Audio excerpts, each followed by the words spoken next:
Oh, hey, just watching the Lions opener against the Chargers. A little bit of a Lions fan, in case you couldn't tell. Welcome to episode number 13 of Alive. You're listening, you like it, you might as well share it with all your friends at this point because there's 13 episodes. Why not share episode 1 with them so they can watch it too and be part of it with you? And then when we get down to the end, they will be able to watch the finale right alongside you. Go Lions, go! Also, Alight, book 2 of this trilogy, is up for pre-order at Amazon.com. Check it out right here. That's the cover. Go to scottsigler.com/alight. And now I'm getting back to the game. Go Lions! Hell yes! 28. This doesn't make any sense. I walk to the coffin room. I know exactly what I'm going to see, but I must be missing something. I have this wrong somehow, and so does Spingate. I enter. 2 rows of 6 coffins, a well-trampled aisle of dust between them. At the end of the right-hand row, I see the broken lid of my coffin, sticking straight up into the air. This is impossible. We worked so hard. I walk to Brewer's coffin. The little corpse dressed in big clothes is still inside. The dried flesh flaked away from the skull right where Spingate touched it. A boy at my side, O'Malley. We walked in a straight line, he says. He doesn't sound mad anymore. He sounds stunned, like it's hit him as hard as it's hit me. We walked straight so we wouldn't get lost. Doing so was my decision, mine. I don't understand what happened. The hope we felt in the garden, it's gone. I feel numb again. I did something wrong, I say. I don't know what happened. I tried to get us out. I tried, and all I did was bring us back to the same spot. Young is dead. So is Latu. I lost Bello. No, I left Bello. I ran away so we could wind up right back where we started. We're never going to get out of this place. We will all die here. O'Malley puts his hand on my shoulder. I know he's trying to be nice, but it feels awkward. He senses it too, takes his hand away. Em, Bello wasn't your fault. I look at him. Those blue eyes, the shape of his face. How did he know I was thinking about Bello? I wish O'Malley and I were somewhere else, together, the 2 of us, someplace without the fear and the confusion. Not your fault, he says again. I'm sorry I yelled at you. I wasn't in the woods. I didn't see what you saw. If you say we had to run, I know you had a good reason. The good reason? I was afraid. That was the good reason. O'Malley is sincere, but his sincerity doesn't change anything. Reality is what it is. I was voted the leader. Everyone did what I told them to do, and we wound up here. O'Malley is wrong. This is my fault. I don't want this stupid spear. I rest the butt in the dust. The blade, the blood on it tacky and half-dried, points to the carved ceiling. I could let go of it, just let it fall. Someone else should carry it for a while. Gentle fingertips caress my temple. It stings, but not because of O'Malley's touch. You're hurt, he says. I reach up and feel the spot, a lump from when the monster slammed me against the tree. It's sticky there, and also down my cheek, my neck. I crane my head to look at my shoulder. Spots of blood dot the white fabric. I am clean no longer. O'Malley touches my arm. The contact makes my skin break out in goosebumps. Your arm is hurt too, he says. Did the monster grab you? 4 parallel red lines mark the skin there, obviously the shape of fingers gripping far too hard. Yes, I lie. The monster grabbed me. It was Bishop. His crushing strength. But he didn't do it on purpose. I don't want to give O'Malley a reason to hate Bishop even more than he already does. O'Malley's fingertips reach out again, trace a warm line down my cheek. This time, his touch doesn't seem awkward. It seems right. Everything fades away, everything but O'Malley's eyes, the feel of his skin on mine. We'll figure out what's going on, he says softly. You can't know everything. What's happening here is crazy, I know. But you're the best leader for us. The people follow you, Em. I answer him in a whisper. But why? Why do they follow me? I have no idea what I'm doing. He shrugs. Because there's something about you. And no matter what's happened so far, it's better to have you as the leader than Bishop. You saw how he knocked me down. You saw Gaston's eye, Latu's cheek. I nod. I'm glad I didn't say it was Bishop who bruised my arm. O'Malley is right, though. Bishop has a history of hurting people. But then I remember what Bishop said in the hallway. When I yelled for him, he plunged headfirst toward unknown danger. O'Malley did not. O'Malley stayed with the others. He didn't come after me. My opinion of the two boys seems to waver based on which one I'm talking to. That's not how things should work. Maybe you're wrong, I say. Maybe Bishop could be a good leader. O'Malley huffs. He's a bully. He throws his weight around. He intimidates. If he winds up in charge, it's dangerous for all of us. You're a good leader, Em. Bishop acts. You think. I gesture to the room. I'm a good leader because I think? Look around, O'Malley. Look where my thinking got us. I want to trust in what O'Malley says. He's helped me make hard decisions. If it wasn't for him, I wouldn't have won the vote. But the fact that we are back where we started makes it clear. When it comes to his confidence in my leadership, O'Malley is plain wrong. Another boy pops into my thoughts. Young this time. The look on his face when I stabbed him, and what he said right before he attacked me. You tried, Em, but you failed. Maybe he was right. I open my hand and let the spear fall away. It drops like a cut tree, slowly at first, then picking up speed before smacking into the aisle and kicking up a long puff of dust. I had my turn, I say. Let someone else have theirs. O'Malley shakes his head. You can't quit now. We need you. I'll help. When you're in doubt about something, anything, you pull me aside and we'll figure it out together. He should hate me right now. I'm sure the others do. I somehow led us in a circle. Yet he says that's not my fault. Maybe there's a good reason he didn't come help me in the woods. Maybe he thought someone had to stay with the group. Keep them together. Keep them safe. The things he's saying right now, the intensity of his quiet voice, O'Malley believes in me. Maybe he's the only one who does. He's so close I can smell him. I shut my eyes, feel heat pouring off his body. I have never felt like this before. I can't remember much, but I know that I have never been kissed. I want O'Malley to kiss me. Someone rushes into the coffin room. I quickly lean away from O'Malley, like I've been caught doing something wrong. It's Spingate. Em, I know what happened! Tears still gleam on her cheeks, yet she is wild-eyed with excitement. I know how we wound up back here. Raise the spear, Em. Bring everyone in and I'll explain. She finds an area with undisturbed dust, kneels and starts drawing lines with her finger. What is she doing? What is she going to say to everyone? I look at O'Malley. He picks up the spear. He brushes dust off of it, then offers the spear to me. We don't just need a leader, Em, he says. We need you. I have no faith in myself, but for now, maybe I can rely on his faith in me. My fingers curl around the spear. I lift it slightly. It feels heavier than it did before. I walk into the hall. All heads turn my way. Some people glare with open anger. Some look at me with hope, with expectation. They still think I can guide them out of this place. I raise the spear. Come into the coffin room, I say. We'll figure out what to do next. Elsefani, stay out in the hall. Yell if anyone comes. Elsefani nods. People filter into the room, but Bishop lags behind. He walks to a skeleton. He reaches down and picks up a thick thigh bone. He grips it in both hands, gives it an experimental swing. Then he raises it above his head and he whips it down. It smashes against the skull with the triangular hole, shattering it, sending shards of bone skittering across the hall. A piece of what used to be a person is now a weapon.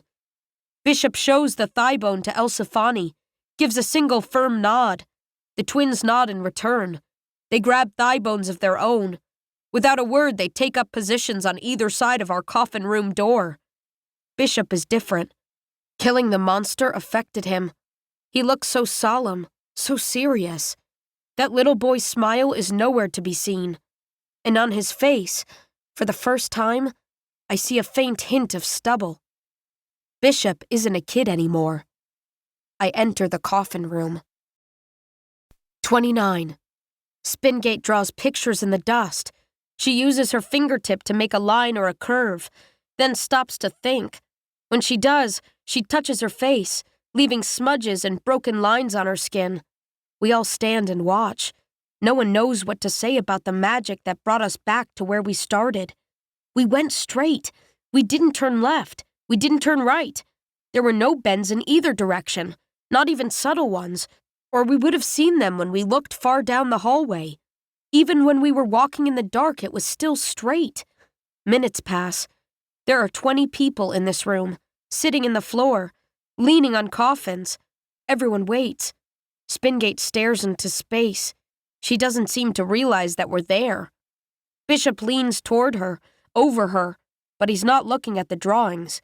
He's looking at her face. A blast of anger wrinkles my nose and narrows my eyes. Does Bishop think Spingate is pretty? Her red hair, her long legs, her shirt tight against her woman's body? There's no way I'm as pretty as she is. I rub at my eyes. Why would I worry about that now? My thoughts keep running away from me. Bella is gone, and there are monsters. I don't care who Bishop looks at. He spits on his index and middle fingers.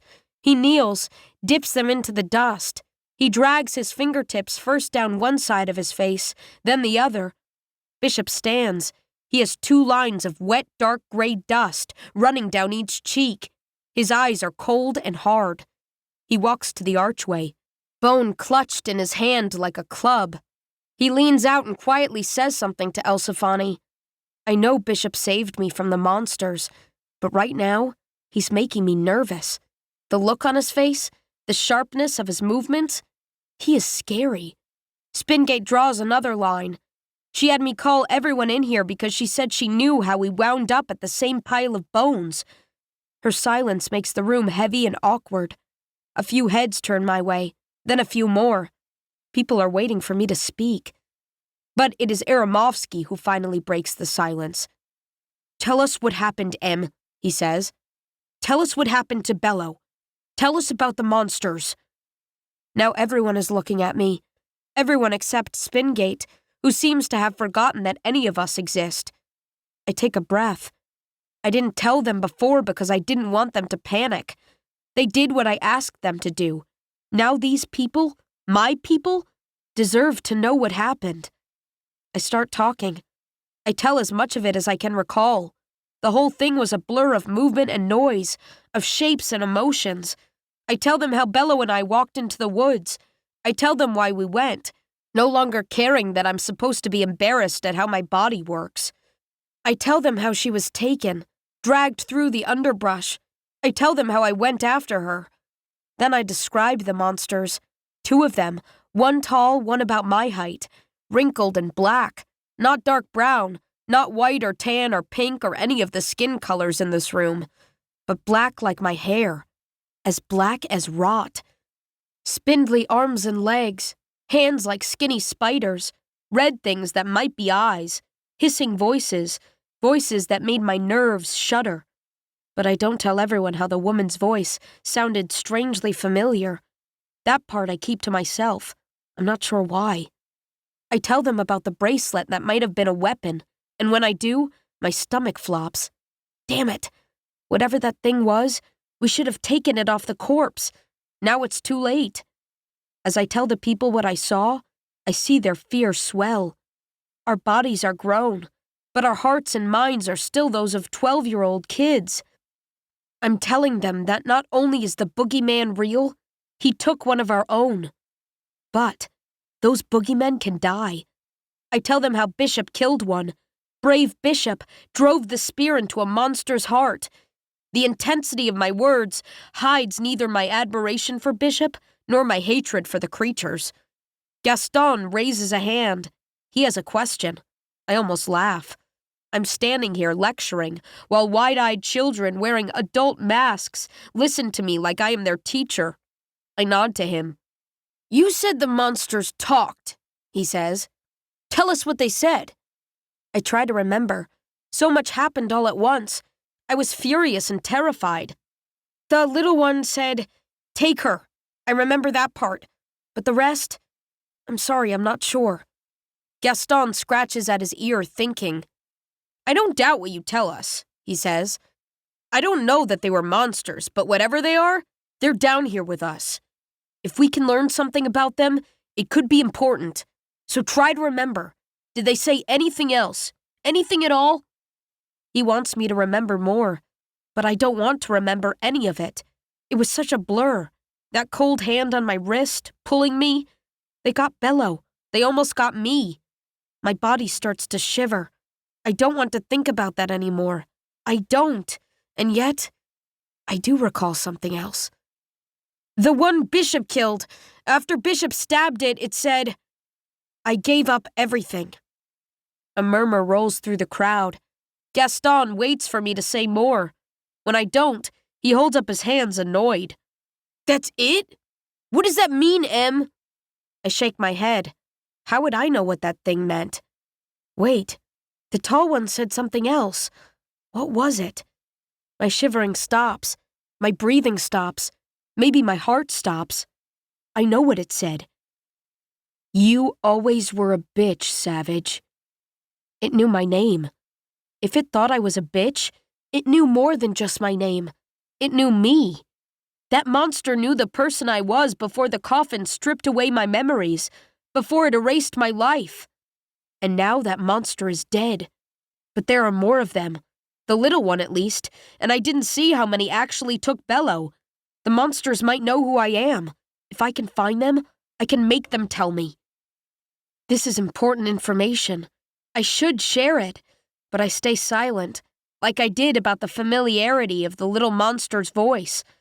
There is something lurking in the muddy parts of my brain, something beyond a simple memory or two. When I think of discovering my past, an emotion overwhelms me. Horror. Who am I really? What have I done? And do I actually want to find out? Spingate finally stands. Her face is so smudged, she looks ridiculous. "A circle," she says, satisfied and proud. "We walked in a circle." Her comment is random and jarring. A circle? What is she talking about? We walked straight. Aramovsky steps towards Spingate. He smooths his hands down his white shirt before he speaks, as if wrinkles might get in the way of words. "We didn't turn," he says. "To walk in a circle, we would have to turn right or left. Don't you know that?" Spingate points to the ceiling. "Remember how it felt like we were constantly walking uphill?" She scans the floor, looking for an untouched patch of dust among the hundreds of footprints. She finds a spot next to a coffin that holds the dried-up corpse of someone who was once named N. Okadigbo. Spingate kneels, draws a new circle. Inside that circle, on the bottom, she draws something I recognize instantly. A stick figure of a person. Spingate puts her finger to the left of that figure, then slowly slides it through the dust, following the circle's inner curve. "We did walk in a circle," she says. "That circle was beneath our feet. The floor kept curving up, but the circle is big, really big. We didn't understand what was going on." She makes a new drawing, an oval. From the top and bottom of the oval, she draws two straight parallel lines leading off to the right. She then connects the ends of those lines with a curve that itself runs parallel to the oval. It's a cylinder. Inside the cylinder, she draws another tiny stick figure, this one standing on the bottom straight line. I realize what she's saying. I hear people murmuring to each other as they realize it too. Spingate thinks we walked up that curve, gradually looping around until we returned to where we began. We did walk straight, and we are here, so the picture makes sense. Kind of. But if we walked up the cylinder wall, why didn't we fall back down? I start to ask her, then stop myself. I've made enough mistakes already. If I ask a stupid question, everyone might think I'm too dumb to lead. Spingate wipes her sleeve across her face, removing some of the dust and smearing the rest into long gray streaks. The scale is wrong, though, she says. The stick figure is way too big for what I drew. I think I could figure out how big the cylinder is. I need to do the math. Do some... what's it called? Oh, I remember now. I need to do some geometry. This word pleases her. Or perhaps she's just thrilled that she remembers something. Maybe our past isn't erased. Maybe it's hidden away from us. Gaston steps forward, pushing people out of the way more than sliding around them as he usually does. Stunned, he stares down at the image in the dust. He then looks up at Spingate. Amazing, he says. You are amazing. Spingate's proud smile blazes. O'Malley shakes his head, trying to understand. But how come when we got to the top, we didn't fall on our heads? I smile a little. I kept that question to myself, yet he has no problem asking it out loud. Spingate stares at the cylinder. She seems frustrated, as if she knows all the parts of the answer, but can't quite put them together. Aramovsky fills the silence. It's obvious, he says. The gods don't want us to fall down, so they make our feet stick. My smile fades. He's going to talk about this nonsense again? Now? I'm surprised to see many heads nodding, agreeing with him. To them, it isn't nonsense at all. The word gods made eyes widen, made people stand up straight. But why should I dismiss what he says without considering it? We didn't think monsters existed. I've seen one. I didn't think gods existed either. Can I say they don't? Gaston starts to laugh. Everyone stares at him. He looks around, surprised no one else finds it funny. His laugh dies. There are no gods, he says. He doesn't sound very convinced. Aramovsky points to the dust drawing. No gods? Look at that. What else could keep us from falling, Gaston? I can't jump up and stand on the ceiling, can I? No. I would fall back down. It has to be magic. It has to be the work of the gods. Gaston shakes his head. You're wrong. It's got something to do with the size of the cylinder. He looks down at the drawing. I can't quite remember, but I think the reason you don't fall is that you're not actually standing on the ceiling. Aramovsky shrugs. According to Spingate's drawing, standing on the ceiling is exactly what we did. Are you saying Spingate is a liar? Gaston's head snaps up like someone slapped him. No, of course not. So, we did walk on the ceiling, Aramovsky says. If it wasn't the gods that kept us from falling, how could such a thing be possible? Gaston glares. He doesn't like Bishop. He doesn't like O'Malley, but he despises Aramovsky. The taller boy crosses his arms. Well, Gaston, we're waiting. Gaston glances at the drawing, then back again. Just because I can't answer your question doesn't mean gods are real, he says. Aramovsky's smug smile shows he doesn't feel the same. You should watch your mouth, Gaston, he says. You shouldn't say the gods aren't real. Gaston's eyes narrow in anger. And why is that? Aramovsky looks around the room as he answers, making sure that everyone sees his face, feels his confidence. Because saying the gods aren't real makes them angry. And when the gods are angry, the gods punish. They send pigs to kill Latu. They send monsters to take Bello. Fury wells up in me. I told him not to talk about that. I warned him. Aramovsky, I say, you need to shut. A booming voice cuts me off. The gods aren't angry. They are testing us. Everyone looks to the door. Bishop stands there, his face completely covered with wet, dark gray dust. He doesn't look like a person anymore. He looks like a monster himself. The whites of his wide eyes blaze brightly. Maybe we did something wrong, he says. Maybe the gods are testing us to see if we're worthy. We will show them that we are by going to the garden and taking Bello back. That stops Aramovsky cold. When he speaks again, his voice is calm, soft. He's being careful of what he says to the hulking man with a face covered in dust and spit, and I can't blame him. The gods wanted Bello. The gods took Bello, Aramovsky says. It is not our place to try and take her back. Do you want more of us to be taken? Bishop's upper lip twists into a fluttering snarl. I killed one of them, he says. Maybe the gods sent the monsters, but the gods don't protect them. We are stronger than the monsters, and faster. If they try to take more of us, then we will kill more of them. We need to go after Bello right now. Farrar bangs a fist against his solid chest. Bawden lets out a bark of support for Bishop's words. The Circle Stars adore Bishop, are ready to follow him to the garden. I thought the Circle Stars accepted me as the leader, but maybe that was only because Bishop did.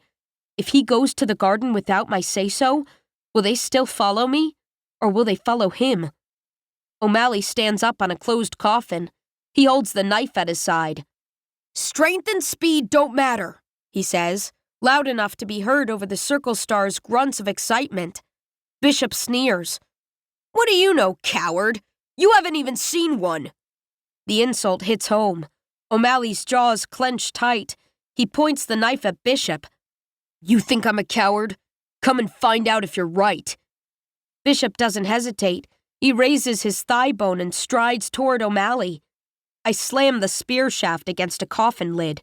The sound echoes sharply off the stone walls, makes everyone jump, makes Bishop stop. These boys are going to tear each other apart if I don't do something. That's enough! You, I point the spear at Gaston, will stop insulting everyone. And you, I pointed at Bishop, will stop puffing up your chest every time someone says something you don't like. And you, I point the spear at O'Malley, will stop pulling that knife or I will take it away. And you, I pointed at Aramovsky, will stop talking about gods and magic and other such foolishness. When the echo of my words dies down, there is no noise. No one speaks. O'Malley stays quiet. My rant doesn't seem to have bothered him. He lowers the knife. Bishop looks down at the floor. So does Gaston. Aramovsky stares straight at me, his nostrils flaring. We are in a magic prison, he says quietly. Monsters have taken Bello. I will keep quiet for now, but if you think that what we have seen is foolishness, then you do not believe what your own eyes show you. Spingate and the others watch the five of us, waiting to see what happens next. Bishop is all emotion. He wants to rush off without thinking, without making a plan. His passion is contagious, but I can't let it sway me. We have lost 3 people. I can't bear to lose any more. O'Malley is the opposite of Bishop. He always seems to think things through. I need his opinion. I saw Bishop kill the monster, I say. He's right, O'Malley. Our Circle Stars are faster and stronger. So why do you say strength and speed don't matter? Because of the bracelet, he says. If it was going to shoot you with it, that means they can hit us from a distance. Now that we've killed one of theirs, I doubt if they'll let us get close again. Strength and speed don't matter if the monsters can shoot us before we get near them. Damn, is he smart. That didn't occur to me.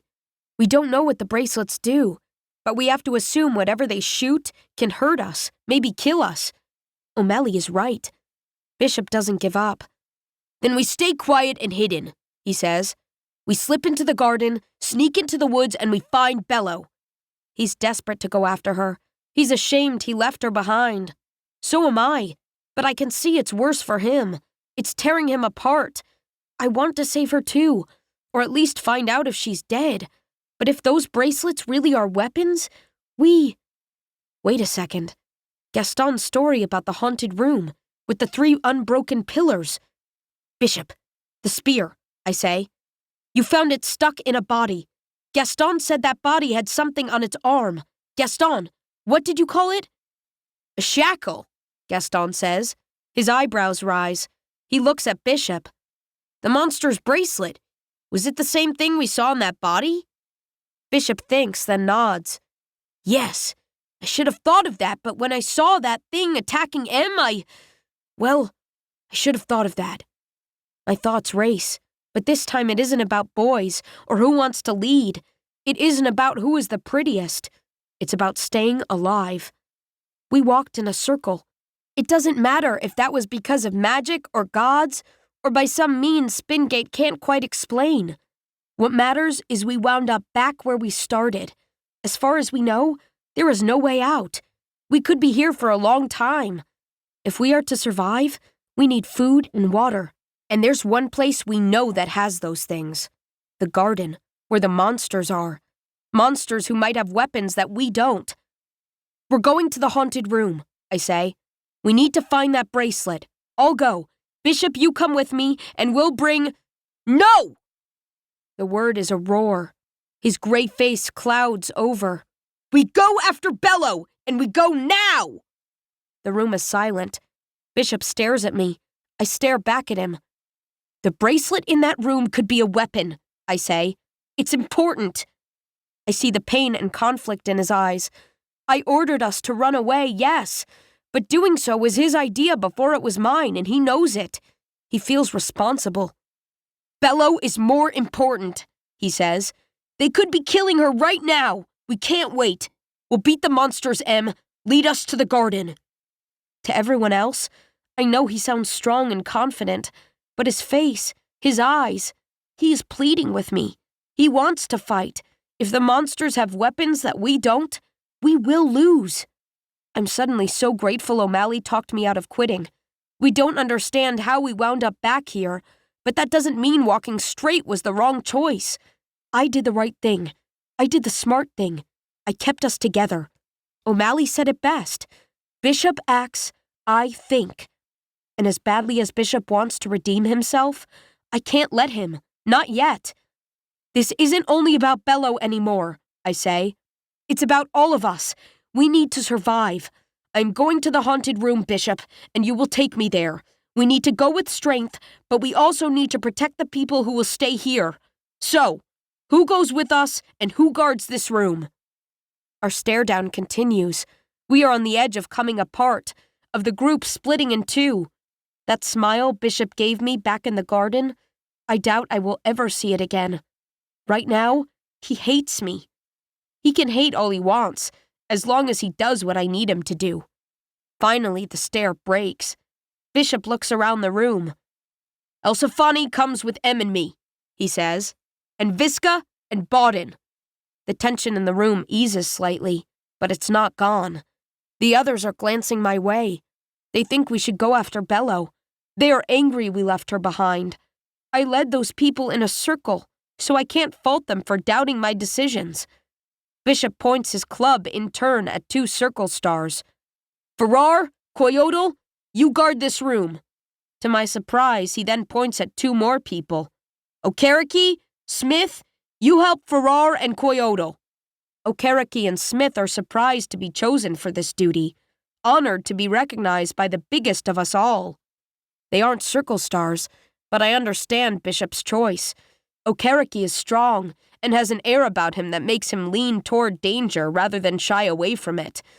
Tall, skinny Smith moves with grace and speed.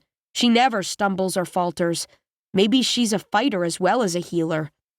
Bishop then points the club at Gaston. And you, Bishop says, the door to the haunted room only open for you, so you've got to come. Gaston puts his hands in his face. Crap, I forgot about that. Spingate shakes her head. Gaston shouldn't go. He's too little. There are monsters now, and I'm not too little, Gaston snaps. They can't get in if I don't go. She shakes her head again, harder this time. She holds up the scepter. They can take this, I don't care. I'll show them how it works. It didn't open with the scepter, Gaston says, his voice kinder now. It opened for me. If I don't go with the group, there's no point in them going at all. Spingate looks like she's fighting back tears. I can tell she has 100 questions about how the door works, why someone else can't open it, but Gaston's face is set. He's going. Spin, we need him, I say. Bishop will make sure he stays safe. She looks at the gray-faced boy. You better. Bishop nods once. I'll go as well, O'Malley says. His tone is hopeful, but not as firm as Gaston's. I think O'Malley already knows what he's going to hear. I need you to stay, I say. You'll be in charge while we're gone. Aramovsky huffs. Really? Yet another terrible idea, M. O'Malley, do you believe in the gods? O'Malley shakes his head. There's no such thing. Aramovsky looks around the room, spreads his hands as if to say, There, you see? M wants someone who thinks the gods don't exist to be in charge, he says, playing to the crowd. Do you think the gods are going to like that? I don't. I should be in charge while she's gone. Wouldn't you all agree? Some heads shake, but most nod. A wave of fury wells up in my chest. He wants to take leadership away from me? I wonder what it would feel like to shove the spear point into Aramovsky's throat. If he contradicts me again, I could kill him just like I killed Yang. No, Yang was an accident. I didn't kill him. He ran into the knife. That's what happened. Isn't it? I give my head a hard shake, clear my thoughts. Yes, Yang was an accident. I'm not going to kill Aramovsky for speaking his mind. That's crazy. I think back to the garden, to Aramovsky standing tall. People sat around him, watched him reverently, listened to his words. What was he saying to them?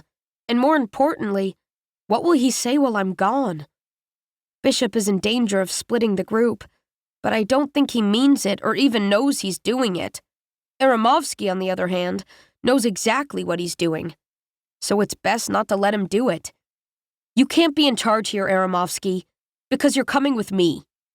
He's surprised. He wasn't expecting that. But I would be no help in a fight, he says. It makes no sense for me to go. You seem to know religion better than the rest of us, I say. What if we run into something we don't understand, and we do the wrong thing? We might accidentally anger the gods if you're not there to give us guidance. When he first spoke of gods and magic, many heads nodded. Those same heads nod again. They believe in him, think it makes sense for him to come along on this important mission. Aramovsky's eyes harden. He knows I've used his words against him. If he doesn't go now, he's basically telling everyone he doesn't give a damn about his gods. Fine, he says, and forces a smile. I'll do my part. Then let's not waste another second, I say, and walk to the door. We move out, the 8 of us, Bishop, Elsafani, Baudin, Viska, Aramovsky, Gaston, and me. I'm trying to do the smart thing, but the truth is, I'm acting on a hunch. The bracelet might be a weapon, might let us take the garden and hold it against monsters or any other threat. Hunch or no hunch, I've made my decision. And if I'm wrong, I know it will be the last decision I get to make.